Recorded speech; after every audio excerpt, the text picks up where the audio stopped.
Iran বনাম America Israel. বর্তমানে এই যুদ্ধে দেখে নেব আজকে ইরান এবং ইসরায়েলের সামরিক ও অস্ত্রশস্ত্রের ক্ষমতা। প্রথমে দেখব ইরানের কাছে কি কি আছে, যেমন সেনা আছে 9,60,000, ট্যাঙ্ক আছে 1,700 থেকে 2,000 প্লাস, যুদ্ধবিমান 330টা, সাবমেরিন 19টা, মিসাইল আনুমানিক 2,000 থেকে 3,000 প্লাস, ড্রোন আনুমানিক 1,000 থেকে কয়েক হাজার।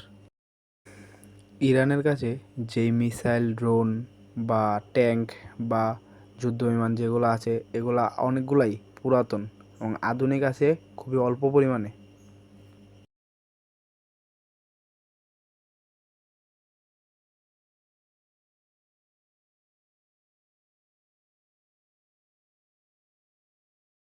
এখন আমরা দেখব ইসরায়েল সম্পর্কে, ইসরায়েলের অস্ত্র এবং সেনা সম্পর্কে।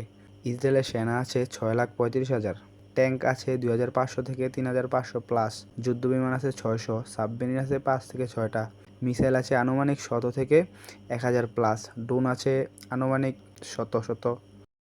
কিন্তু ইসরায়েলের যে অস্ত্র এবং ড্রোন, মিসাইল বলেন, ট্যাঙ্ক বলেন এবং যুদ্ধবিমান বলেন সবগুলোই আধুনিক।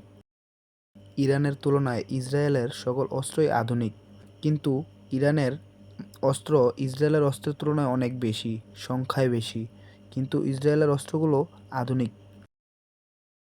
ইসরায়েলের অস্ত্র যেমন অ্যাডভান্সড, ডিফেন্স সিস্টেমও অ্যাডভান্সড এবং high range missile, advance drone.